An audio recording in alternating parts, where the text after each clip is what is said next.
여러분 매주 이런 찬양 들으시며 예배 드리십니까? 참 행복한 분들이십니다.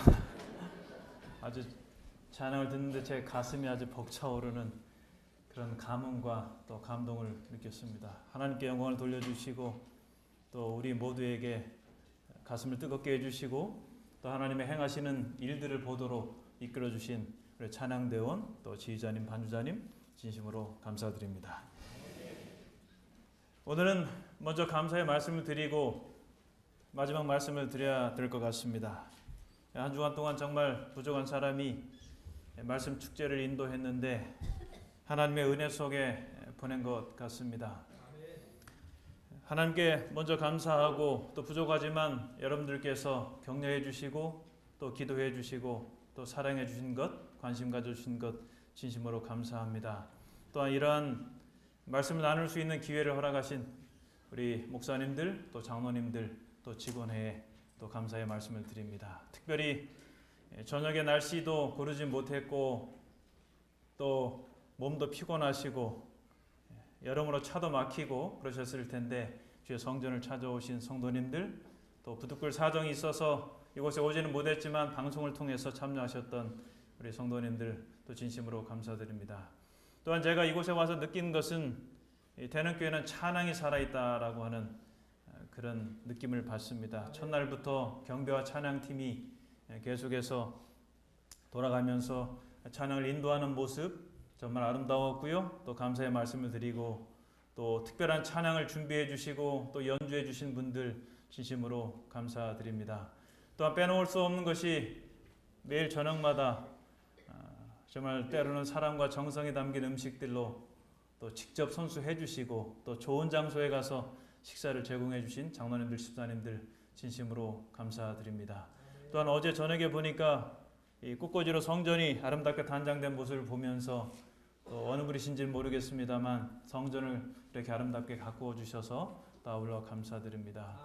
짧은 시간이었지만 우리 두 분의 목사님들 또 두 분의 전도사님 또 사모님들 그런 대화를 나누면서 정말 행복한 시간이었고요. 또 함께 동역자로서 길을 걸어간다는 것이 정말 감사함이 있고 또 기쁜 그런 시간들이었던 것 같습니다. 이렇게 한 분 한 분 생각하다 보니까 정말 감사할 분들이 많은 것 같습니다. 그래서 뭐 끝까지 다 할 수는 없고 제가 첫날 약속드렸던 것처럼 사행시 반응이 좋았기 때문에 마지막 날 한 번 더 사행시로 제 감사한 마음을 여러분 모두에게 전하고자 합니다. 첫날처럼 릉자는 능으로 합니다. 워낙 어려워서. 자, 내자 운을 떼주시기 바랍니다. 시작. 태어나서 처음으로 태능교회에 왔습니다. 능력의 주님과 사랑스러운 성도들을 만나 뵈니 교회를 다니려면 당연히 이 교회를 다니라고 권해드리고 싶습니다. 회색 빛나는 당신의 인생이 분명 무지개 빛나는 인생으로 바꾸어질 것이기 때문입니다. 와. 제가 가끔 이렇게 성도들에게 이 사행시, 찬양대 같은 경우에는 수고하면 찬양대로 삼행시를 져주면 어떤 장로님은 조선시대에 살았으면 장원급제했을 거라고 그렇게 얘기하시는 분도 계십니다. 정말 이 태능교회가 회색빛 나는 그런 인생들을 무지갯빛 나는 인생들로 바꾸는 일에 정말 뛰어나고 또 그러한 일에 아주 전문교회라고 할 만큼 그런 탁월한 그런 교회로 이 땅의 주님 사업을 감당해 주시기를 간절히 바랍니다.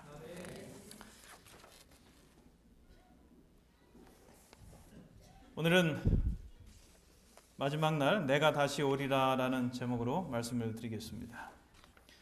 여러분 이 물품 어디서 많이 보셨죠?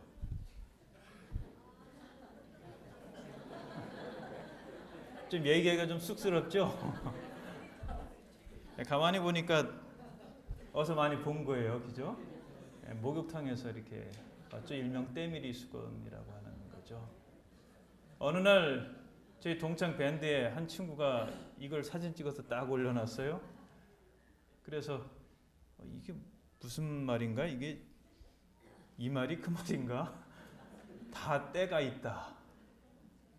이게 목욕탕 얘긴가? 우리의 인생의 얘긴가? 라고 하면서 또 때가 목욕탕의 때가 저 때가 맞나?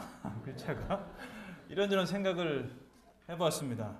그러다가 목욕탕의 때가 우리 인생의 때라고 하는 것과 같은 말이구나 라는 것을 제가 최근에 알게 됐습니다. 같더라고요. 저는 목욕탕의 때는 그냥 물이 때를 할 때에 쌍디귿에 어이가 들어갈 줄 알았는데 이 때가 또 온갖 안 좋은 것들이 모인 것도 때가 있더라고요. 그래서 어쨌든 다 때가 있다. 목욕탕에서도 맞는 말이고 우리 인생에서도 다 때가 있다. 그 말도 또 맞는 말입니다.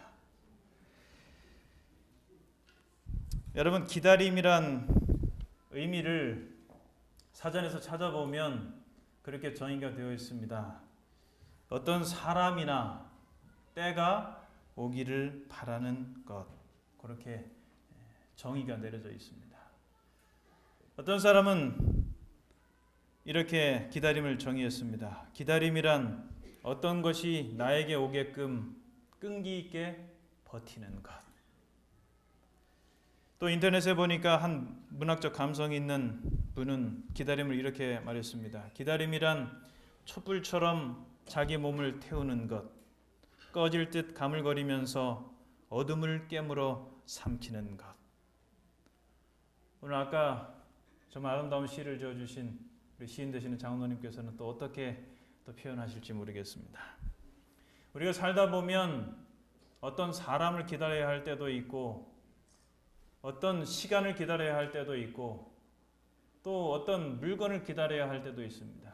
기다림에 따라서 그 대상에 따라서 가치에 따라서 우리는 그 기다림이 한 달 혹은 몇 개월 또 1년 또 5년 10년 20년 30년 때로는 평생을 기다려야 할 그런 것들도 있습니다. 우리는 수많은 기다림 속의 삶을 살아갑니다. 여러분, 신앙에 있어서도 우리가 기다리는 것들이 있습니다. 먼저 하나님의 약속이 실현되기를 기다립니다. 하나님께서 말씀 속에서 내게 이런 약속을 주셨는데 이것이 내 인생을 통해서 언제 이루어질까? 우리는 그 때를 기다리죠.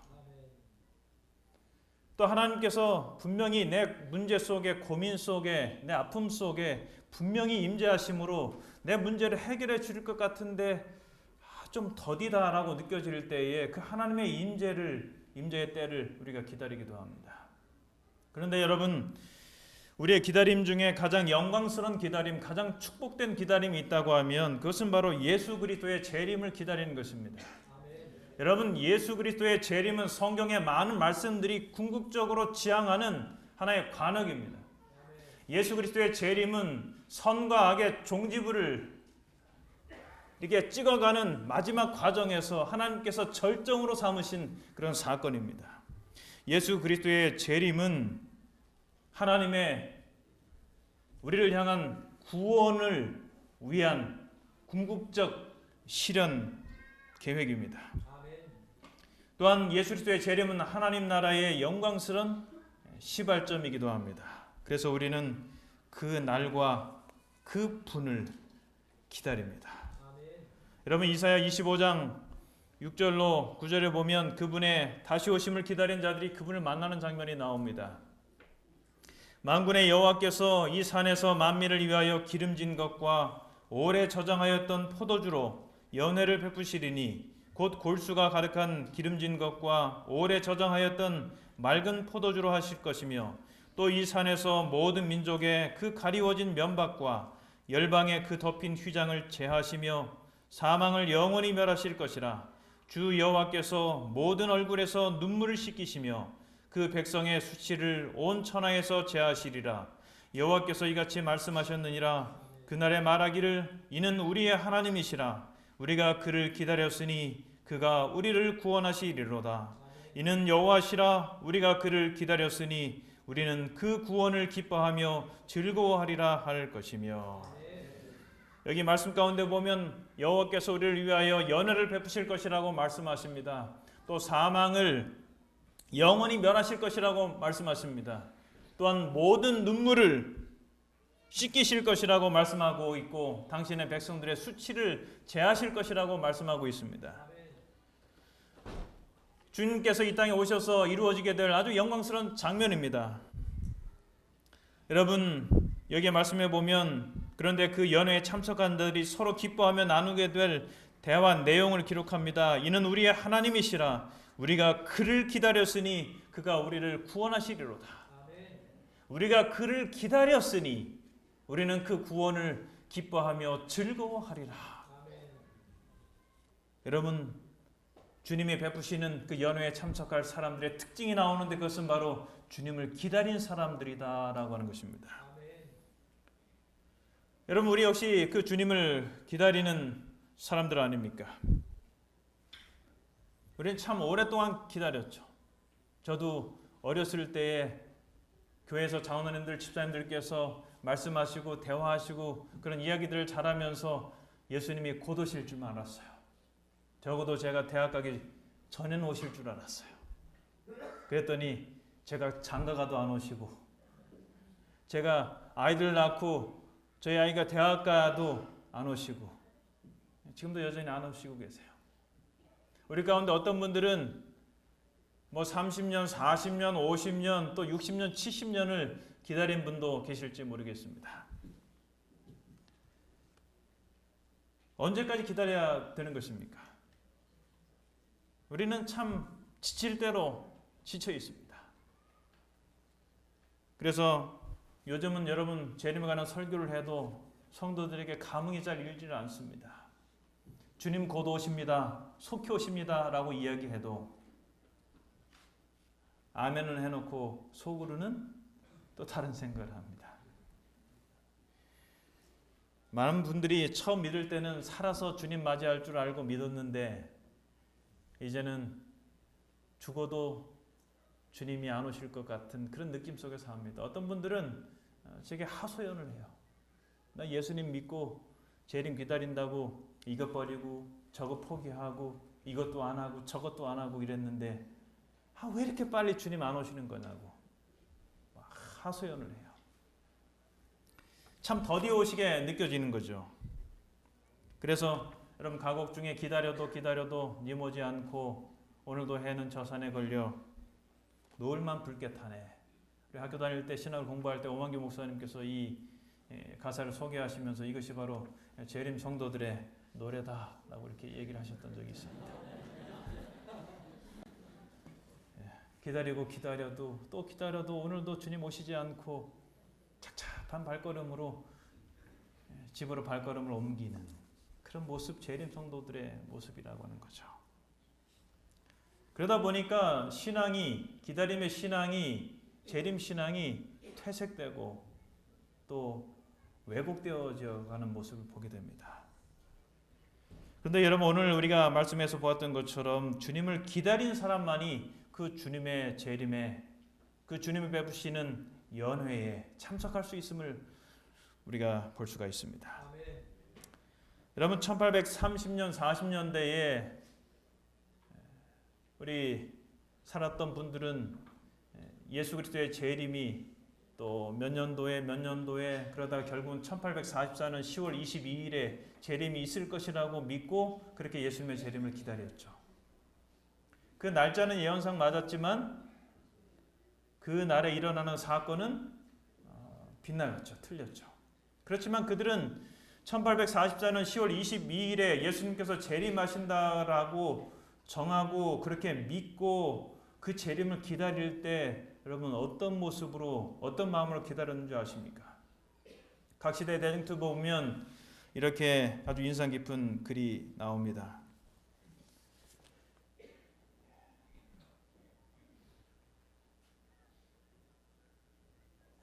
그날을 몇 주일 앞두고 그들은 대부분 세속적 사업을 그쳤다. 진실한 신자들은 마치 죽는 사람이 임종시에 몇 시간 동안 세상 사물을 초월하여 명상하는 것처럼 자기들의 마음속의 생각과 감정을 살펴보았다. 여러분 임종하는 사람이 얼마나 진실해지고 얼마나 진지하고 얼마나 정직해지는지 아십니까? 저는 돌아가시기 전에 자신의 삶을 정리하는 그런 분들을 가끔씩 봅니다. 누구도 오라고. 누구도 오라고. 내가 그분과 삶을 정리하고 싶다고. 참 진지해집니다. 여러분, 1830~40년대 재림을 기다린 사람들은 마치 자기가 죽는 사람이 임종시에 몇 시간 동안 자신의 삶을 돌아보는 것처럼 그렇게 자신의 삶을 살피며 살았습니다. 하나님의 백성이라고 공언하는 자들이 지금도 그때와 같이 스스로를 살피고 열렬하고 확고한 신앙을 가진다면 얼마나 좋을까. 우리 믿음의 신앙의 선배들은 그렇게 살았습니다. 그런데 여러분, 오늘 우리는 그러한 신앙을 많이 잃어버렸죠. 엘렌 화이트의 그런 권면이 부정하지 못한 형편이 바로 오늘 우리의 형편이죠. 나는 하나님의 계명을 지키며 그리스도의 재림을 고대하노라고 공언하는 교회들이 각기 다른 상태에 있는 것을 보았다. 그들 중에는 놀라울 정도의 무관심과 교만, 세상에 대한 사랑, 그리고 냉랭한 형식주의가 존재하고 있다. 그리고 이들은 경건의 부족에 관한 한 고대 이스라엘을 신속하게 닮아가고 있는 백성들이다. 많은 사람들이 경건을 크게 주장하지만 자제가 부족하다. 식욕과 정욕이 지배하고 있으며 자아가 두드러지고 있다. 많은 이들이 제멋대로 하며 전제적이고 건방지고 뽐내며 교만하고 비헌신적이다. 교회증언 4권 403페이지에 있는 말씀이에요. 또 이렇게 기록했습니다. 한때 생각과 대화의 중심이 되었던 그리스도의 재림에 관하여 오늘날은 별로 말하지 않는다. 그리스도를 따르노라고 공언한 자들까지도 신앙적 화제를 까닭없이 싫어하고 혐오하는 한편 쓸데없고 경박한 환담에 몰두한다. 증언보관 2권 128페이지에 있는 말씀입니다. 참 여러분, 우리가 영적으로 무디어 있죠. 우리 자신의 이야기, 또 우리 교회의 이야기, 그런 것처럼 느껴지지 않습니까? 저도 어떨 때는 목사로 살아가지만 내가 정말 예수님의 재림을 기다린다고 하는 사람 맞는가? 내가 삶을 살아가면서, 내가 재물을 사용하면서, 내가 어떤 사람과 관계를 맺으면서, 내가 주님의 사업을 한다고 하면서도 내가 정말 예수님의 재림을 기다리는 사람이 맞는가? 문득문득 생각해 볼 때면 깜짝깜짝 놀랍니다. 많은 사람들이 영적으로 잠들어 있습니다. 육신의 잠은 7시간, 8시간 자면 깨어나는데 영적인 잠은 왜 이렇게 안 깨어나는지 모르겠습니다. 때로는 1년, 2년, 5년, 10년 자는 사람도 있습니다. 주님이 곧 오실 텐데 예수님의 재림하고는 너무나도 먼 삶을 살아가고 있습니다. 여러분, 로마서 13장 11절로 14절에는 이렇게 말씀합니다. 또한 너희가 이 시기를 알거니와 자다가 깰 때가 벌써 되었으니 이는 이제 우리의 구원이 처음 믿을 때보다 가까웠음이니라. 밤이 깊고 낮이 가까웠으니 그러므로 우리가 어두움의 일을 벗고 빛의 갑옷을 입자. 낮에와 같이 단정히 행하고 방탕과 술 취하지 말며 음란과 호색하지 말며 쟁투와 시기하지 말고 오직 주 예수 그리스도로 옷 입고 정욕을 위하여 육신의 일을 도모하지 말라. 주님 오실 날이 가까웠어요. 자다가 깰 때가 벌써 되었습니다. 어둠 속에 사는 삶처럼 그렇게 살아서는 안 된다는 거예요. 우리가 낮에 머리도 단장하고 또 화장도 하고 닦고 모양새 온몸 물질을 다듬고 모양을 아름다운 모습을 만들어내지 않습니까? 그렇게 살라고 하는 거예요. 영적인 삶도 말이에요. 그리고 그리스도로 옷 입으라고 했어요. 그 말이 무슨 말일까? 자, 찾아보니까 이렇게 해석한 학자가 있었습니다. 주 예수 그리스도로 옷 입는다는 것은 그를 더욱 닮아간다는 뜻이다. 또 필립스 역은 이렇게 번역했습니다. 머리에서 발끝까지 그리스도의 사람이 되라고 하는 것이죠.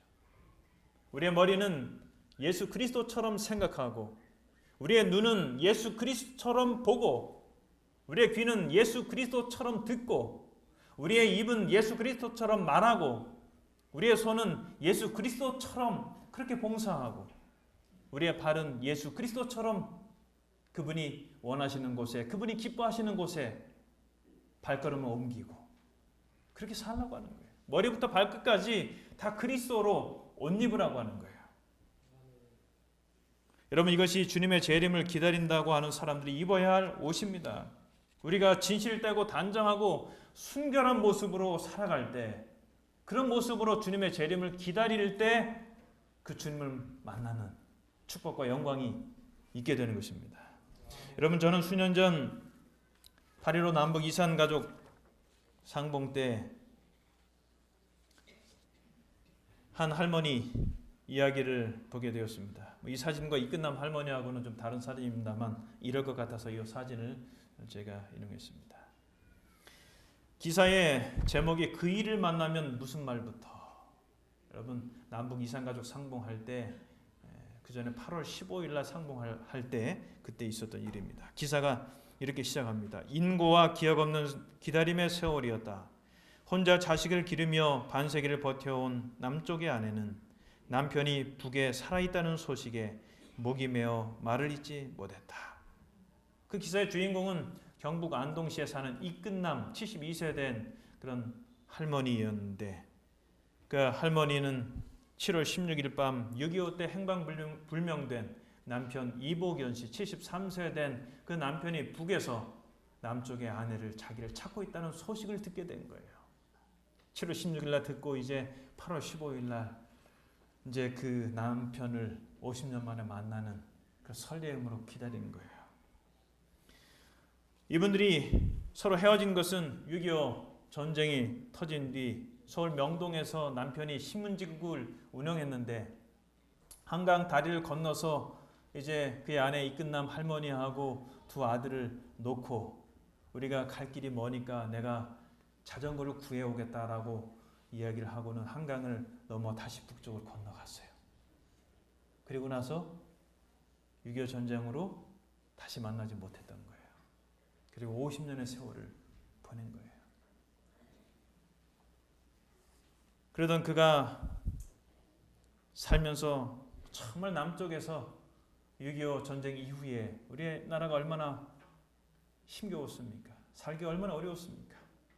머리가 희끗희끗하신 우리 어르신들은 그 시기를 다 겪으신 분들 아닙니까? 그때 그분이 두 아들을 키우기 위해서 과일 행상을 하고 또 제과점도 하고 다방도 운영하고 그러면서 그렇게 억척스럽게 삽니다. 주변에서 개가라는 말도 많았지만 남편이 꼭 돌아올 것만 같아서 홀로 두 아들 키우며 살아온 거예요. 그러던 그가 북에 살던 남편이 자신을 찾는다는 소식을 들었으니 얼마나 그가 마음에 참 떨림이 있었겠습니까? 그래서 여러분, 그가 8월 15일 남편을 50년 만에 만날 때 그 첫 마디가 무엇이었는지 아십니까? 피난 갈 길이 머니 내가 자전거 사가지고 오겠다고 한강 다리를 건너간 그 남편을 50년 만에 만나가지고 첫 마디가 뭐냐면, 그래 네 자전거 사왔나?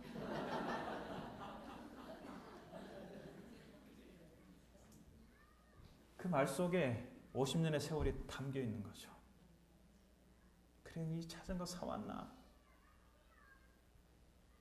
두 분이 만나서 얼굴을 서로 비비고 정다운 시간을 보냈다는 그런 기사를 보게 됐어요. 여러분, 이 땅의 기다림도 기약 없이 사라진 그 남편을 기다리는 것도 50년을 기다렸는데, 그리고 그가 그렇게 살았던 이유 중에 하나는 남편이 꼭 돌아올 것만 같아. 그렇게 살았는데 하물며 여러분, 우리는 내가 분명히 다시 오리라고 약속하고 가시고 성경 말씀을 통해서 수백 번 강조하여 말씀하신 그 예수님의 재림을 기다리는데, 여러분 50년의 시간이 긴 세월입니까?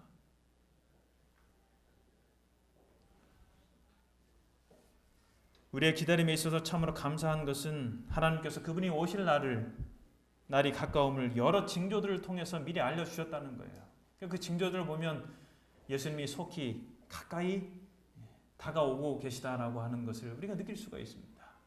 여러분, 요즘 세상에서 일어나는 일들을 보십시오. 전 세계 곳곳에서 재림의 징조들이 더 강력하고 다발적으로 일어납니다. 지진, 홍수, 태풍, 자연재해들, 전쟁의 소문들이 무성하고 국제적 테러는 여러 나라의 국민들을 공포에 떨게 하고 기근, 지진, 전염병들은 보다 빈번하고 강도가 높게 발생되고 있습니다. 또한 도덕적, 종교적 부패, 정치적, 경제적 분쟁, 영적 쇠퇴, 악의 증가, 배교, 심리적 스트레스, 사랑의 메마름, 이런 징조들은 다 주님께서 이 땅에 곧 오시겠다라고 하는 것에 대한 사인이에요. 우리 교단에 랑코 스테파노비치라고 하는 학자가 있는데 그의 아티클에서 재림의 징조에 대해서 언급하면서 제가 그 전에 생각하지 못했던 한 부분을 발견하게 되었어요. 그가 이야기했는데 시간이 많이 갔네요. 세 번째 것만 좀 강조해 말씀드리고 싶어요. 예수님께서 재림의 징조들을 우리에게 허락하시는데 그 징조의 기능 가운데 세 번째를 아주 눈여겨보십시오. 신자들로 하여금 주님께서 그들을 잊지 않으셨다는 것과 역사는 하나님께서 지정하신 목표를 향하여 움직여 가고 있다는 것을 알게 하기 위함입니다.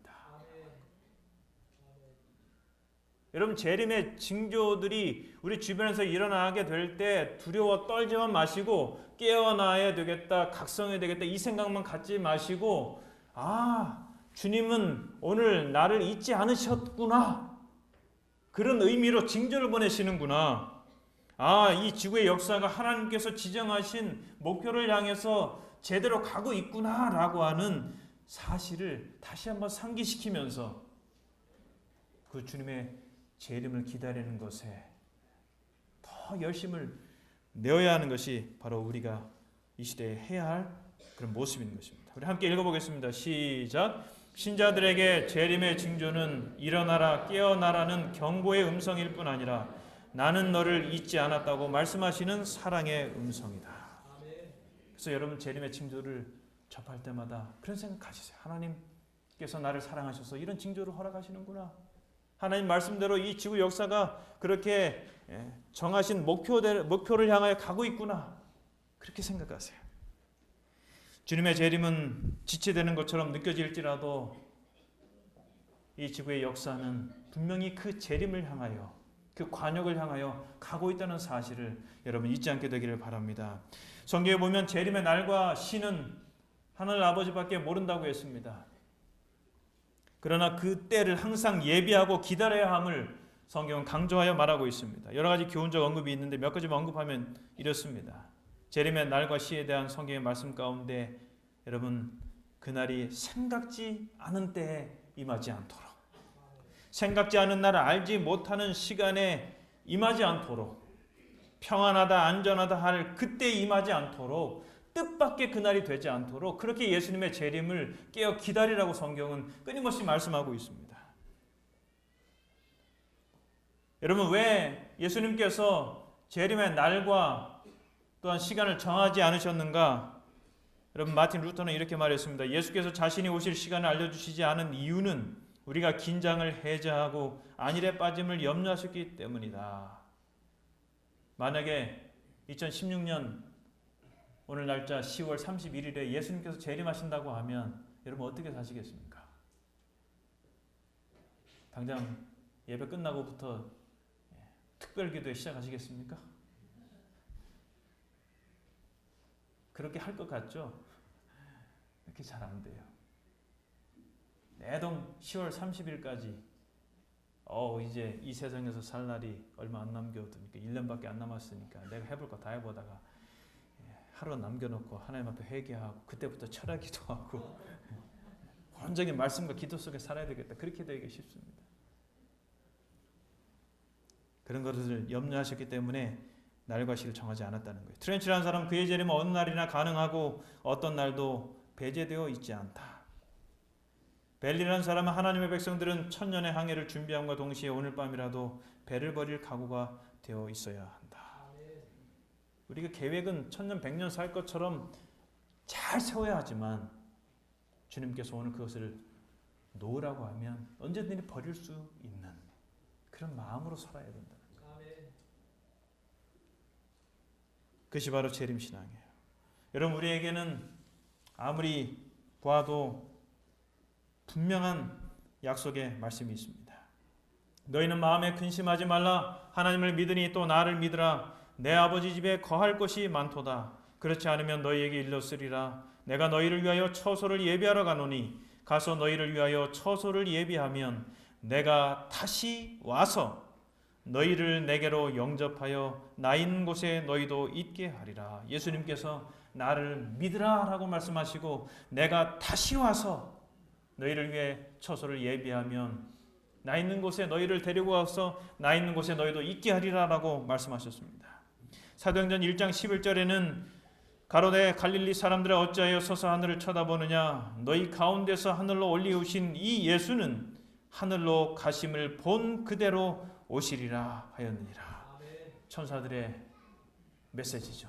예수님께서 하늘로 승천하실 때에 이 예수는 하늘로 가심을 본 그대로 오시리라 라고 말씀하고 계십니다. 여러분, 예수님의 재림은 하늘로 가심을 본 그대로 오시게 될 것입니다. 베이커 성경주석에 보니까 예수님의 재림을 이렇게 얘기했습니다. 인격적 재림이다. 동일한 주 예수께서 친히 재림하신다. 가시적 재림이다. 제자들이 본 그대로 오실 것이다. 영화로운 재림이다. 하늘 구름을 타고 재림하실 것이다. 확실한 재림이다. 그리스도는 반드시 다시 오실 것이다. 우리 기본교회는 이렇게 말씀합니다. 우리 함께 읽어볼까요? 시작. 구주의 오심은 실제적이며 직접적이고 가시적이며 세계적이다. 우리 모든 이 땅의 거민이 볼 수 있게 전 세계적으로 그렇게 예수님께서 오실 것이다 라고 말씀하고 있습니다. 히브리서 9장 28절에도 보면 이와 같이 그리스도도 많은 사람의 죄를 담당하시려고 단번에 들이신 바 되셨고 구원에 이르게 하기 위하여 죄와 상관없이 자기를 바라는 자들에게 두 번째 나타나시리라.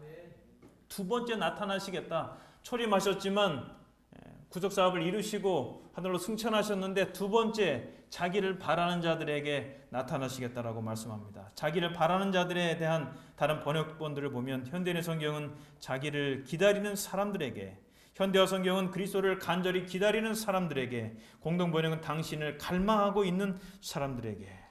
종합하면 예수님께서는 자기를 바라는 자들, 그분께 대한 믿음을 변치 않고 그분을 갈망하고 신실하게 기다리는 사람들에게 두 번째 다시 나타날 것이라고 약속하고 계십니다. 여러분, 히브리서 10장 37절 38절은 이렇게 말씀합니다. 잠시 잠깐 오면 오시리가 오시리니 지체하지 아니하시리라. 오직 나의 의인은 믿음으로 말미암아 살리라. 또한 뒤로 물러가면 내 마음이 저를 기뻐하지 아니하리라 하셨느니라.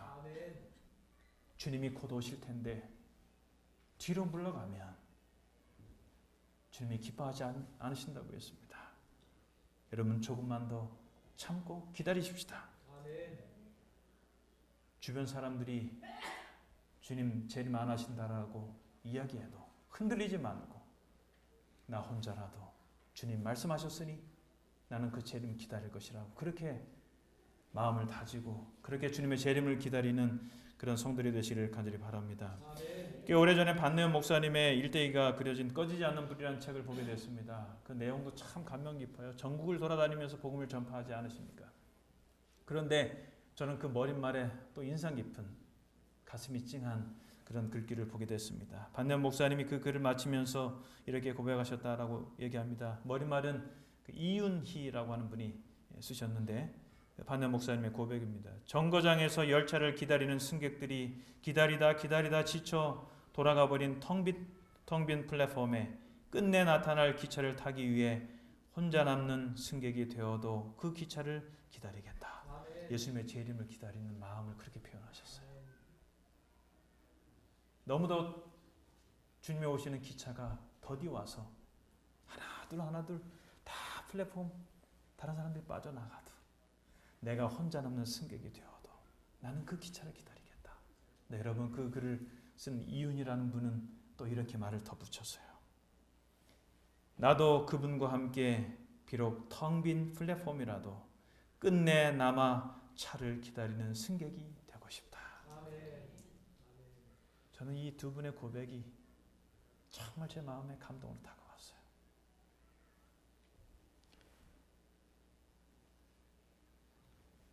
여러분, 주님이 타고 오시는 기차가 비록 더디 오는 것처럼 느껴질지라도 분명히 오실 것입니다. 주님이 타고 오시는 기차가 비록 우리가 예상하는 시간에 오시지는 않았을지라도 주님의 약속대로 내가 다시 오리라고 말씀하신 대로 분명히 그 기차는 오고야 말 것입니다. 혼자 남는 승객이 되어도 그 기차를 끝까지 기다리는 그런 삶을 살아가십시다. 마지막으로 한 이야기를 드리고 마치겠습니다.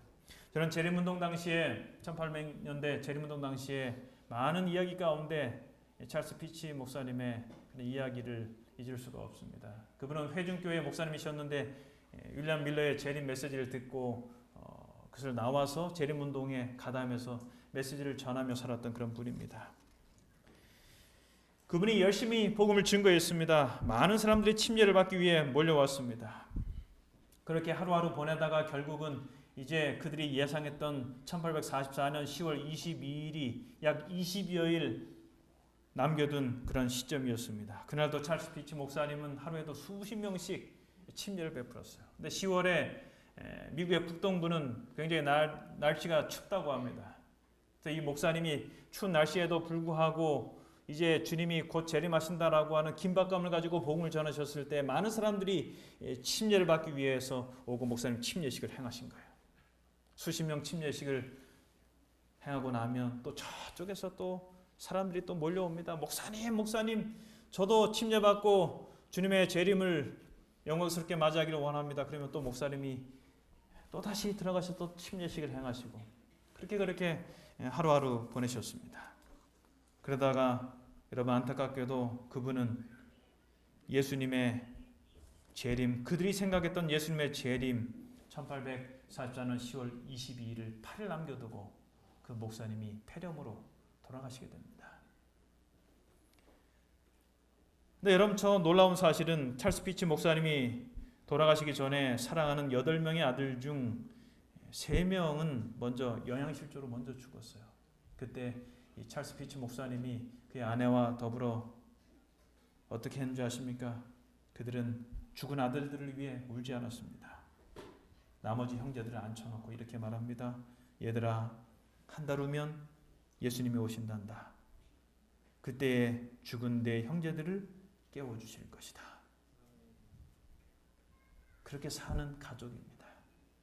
그 목사님이 그들이 예상했던 그 날짜 8일 남겨두고 돌아가셨을 때 그의 사모님은 여전히 울지 않았습니다. 나머지 아이들을 모아놓고 이렇게 말했습니다. 앞으로 8일만 있으면 예수님이 오신단다. 장사할 때 사흘장을 지낸다면 닷새 후에 예수님이 재림하시는 거지. 너희 아버지가 전도 여행을 할 때도 한 달씩 걸리지 않았니? 아버지를 장사 지내고 닷새 후면 동편에서는 예수님이 오시고 내 아버지는 무덤에서 부활하실 거야. 어머니로부터 그 말을 들은 아들들도 울지 않았습니다. 그리고 이렇게 말했습니다. 아버지, 그동안 얼마나 고생이 많으셨어요. 예수님 오실 때까지 안녕히 계셔요. 그리고 나서 10월 22일 날이 밝아오는 때에 찰스 피치 목사님의 사모님은 그의 사랑하는 아들들과 남편의 무덤가에 있었다고 합니다. 여러분, 이것이 1840년대 재림을 기다리는 그런 사람들이 살았던 삶의 모습입니다. 여러분, 오늘 우리에게는 그런 기다림이 있습니까? 그런 소망이 있습니까? 그런 사역의 열정이 있습니까? 정말 주님의 재림은 우리에게 소망의 날인 것입니까? 정말 그날은 현재의 슬픔과 고통, 아픔을 위로하고도 남을 그런 기다림의 날인 것입니까? 정말 그날은 가족을 잃는 사별의 고통도 이길 만큼 영광스러운 날인 것입니까? 예수님의 재림은 오늘 우리 자신에게 어떤 날입니까? 여러분, 예수님께서 부활하시고 하늘로 승천하셨을 때에 예수님은 그분의 제자들에게 다시 오실 것이라고 말씀하셨을 때 그 약속을 받은 제자들의 마음이 어떠했는지 아십니까? 여러분, 대장투 302페이지에 보면 재림의 약속은 제자들의 미래를 밝혀주었고 어떤 슬픔도 빼앗아갈 수 없고 어떤 시련도 흐리게 할 수 없는 기쁨과 희망으로 그들의 마음을 충만하게 하여 주었다. 박해와 시련 중에서도 크신 하나님 우리 구주 예수 그리스도의 영광에 나타나심이 복된 소망이 되었다. 여러분 오늘 우리의 마음과 삶, 미래도 그렇게 되기를 바랍니다. 예수 그리스도 그분의 재림 때문에 내 미래는 밝다고 말할 수 있는 삶, 예수 그리스도의 그분의 재림 때문에 나는 이 슬픔을 참을 수 있다고, 나는 그 재림 때문에 내 혹독한 시련도 내 안에 있는 기쁨과 희망을 빼앗아갈 수 없다고 고백할 수 있는 그런 삶, 그런 믿음으로 살아가는 우리 모두가 되기를 간절히 바랍니다. 기다림의 세월이 아무리 길다 하여도 설사 내가 이 땅에서 삶을 거두기까지 주님께서 이 땅에 다시 오시지 않았다 할지라도 그 주님을 끝까지 죽을 때까지 변함없이 흔들림 없이 혼자 남는 승객이 되어도 그 주님을 기다리는 믿음의 백성들이 되기를 간절히 바랍니다. 마지막으로 한 찬양을 부르면서 설교를 마치고자 합니다. 제가 아주 좋아하는 찬양입니다. 어제 저녁에도 경배와 찬양팀이 그 노래 부를 때 마음속에 뜨거움이 일었어요. 저는 이 찬양만 생각하면 부를 때면 가슴이 뜨거워지곤 합니다. 내가 주님 오실 때까지 어떻게 살아야 할지 그렇게 다짐하곤 합니다.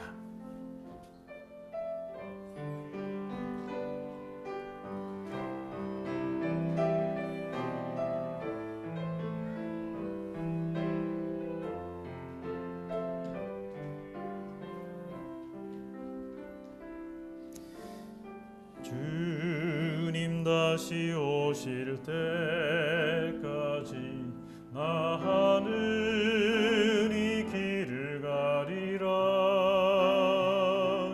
좁은 문 좁은 길 나의 십자가 지고 나의 가는 이 길 끝에서 나는 주님을 보리라. 영광의 내 주님 나를 맞아 주시리. 주님 다시 오실 때까지 나는 일어나 달려가리라. 주의 영광 온 땅 덮을 때 나는 일어나 노래하리. 내 사모하는 주님 온 세상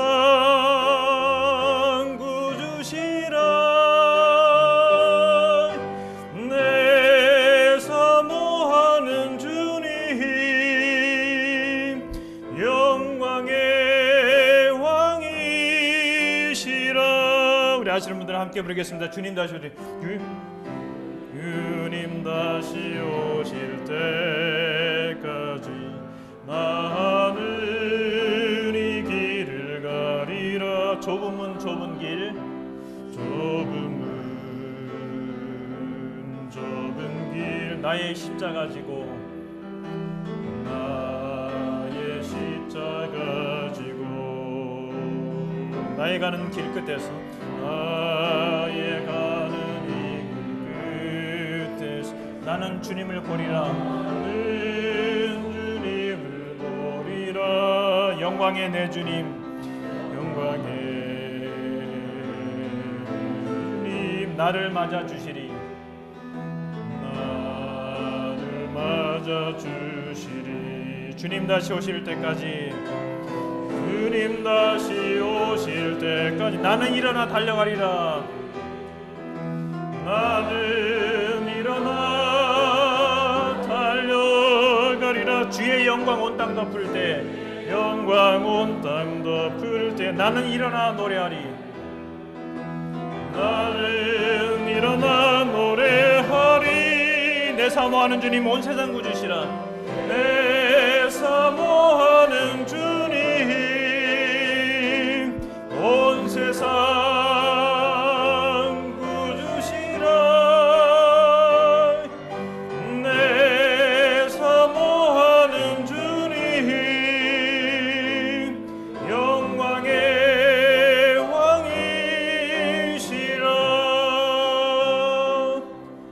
그 주님이 다시 오시는 그날에 저와 여러분 모두가 그곳에 함께 있게 되기를 주님의 이름으로 축원합니다.